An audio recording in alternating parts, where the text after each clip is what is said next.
تفسیر القرآن آج کا سبق سورۃ التوبہ آیت نمبر 56 سے 60 تک۔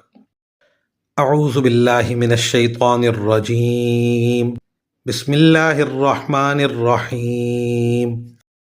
وَيَحْلِفُونَ بِاللَّهِ إِنَّهُمْ لَمِنكُمْ وَمَا هُمْ مِنكُمْ وَلَكِنَّهُمْ قَوْمٌ يَفْرَقُونَ۔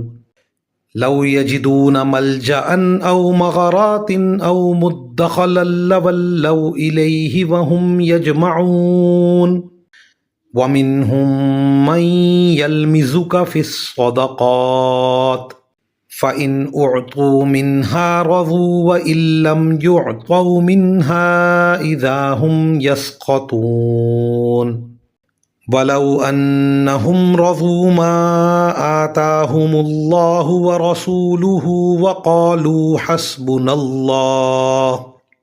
وَقَالُوا حَسْبُنَا اللَّهُ سَيُؤْتِينَا اللَّهُ مِنْ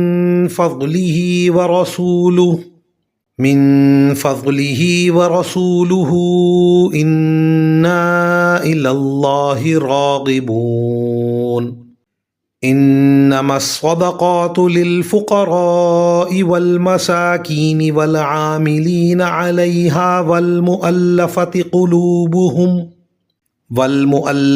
قلوبهم وفي الرقاب والغارمين وفي سبيل الله وابن السبيل فريضة من الله واللہ علیم حکیم۔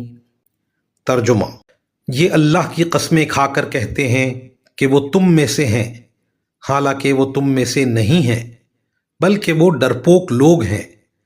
اگر ان کو کوئی پناہ گاہ مل جاتی یا کسی قسم کے غار مل جاتے یا گھس بیٹھنے کی اور کوئی جگہ، تو یہ بے لگام بھاگ کر ادھر ہی کا رخ کر لیتے۔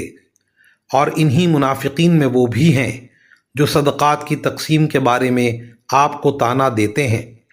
چنانچہ اگر انہیں صدقات میں سے ان کی مرضی کے مطابق دے دیا جائے تو راضی ہو جاتے ہیں، اور اگر ان میں سے انہیں نہ دیا جائے تو ذرا سی دیر میں ناراض ہو جاتے ہیں۔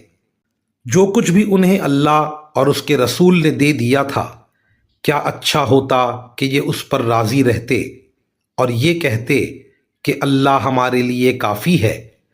آئندہ اللہ اپنے فضل سے ہمیں نوازے گا اور اس کا رسول بھی، ہم تو اللہ ہی سے لو لگائے ہوئے ہیں۔ صدقات تو دراصل حق ہے فقیروں کا، مسکینوں کا اور ان اہلکاروں کا جو صدقات کی وصولی پر مقرر ہوتے ہیں، اور ان کا جن کی دلداری مقصود ہے، نیز انہیں غلاموں کو آزاد کرنے میں اور قرض داروں کے قرضے ادا کرنے میں اور اللہ کے راستے میں اور مسافروں کی مدد میں خرچ کیا جائے۔ یہ ایک فریضہ ہے اللہ کی طرف سے، اور اللہ علم کا بھی مالک ہے، حکمت کا بھی مالک۔ ان آیات کی تفسیر میں مفسرین کرام لکھتے ہیں کہ منافقین نے اپنے مسلمان ہونے کا جو اعلان کیا ہے وہ مسلمانوں کے ڈر سے کیا ہے، ورنہ ان کے دل میں ایمان نہیں ہے۔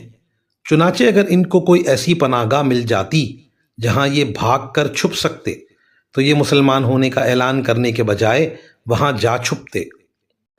مزید فرمایا کہ حضرت صلی اللہ علیہ وسلم نے صدقات تقسیم فرمائے تو کچھ منافقین نے آپ صلی اللہ علیہ وسلم پر اعتراض کیا کہ یہ تقسیم معاذ اللہ انصاف کے مطابق نہیں ہے۔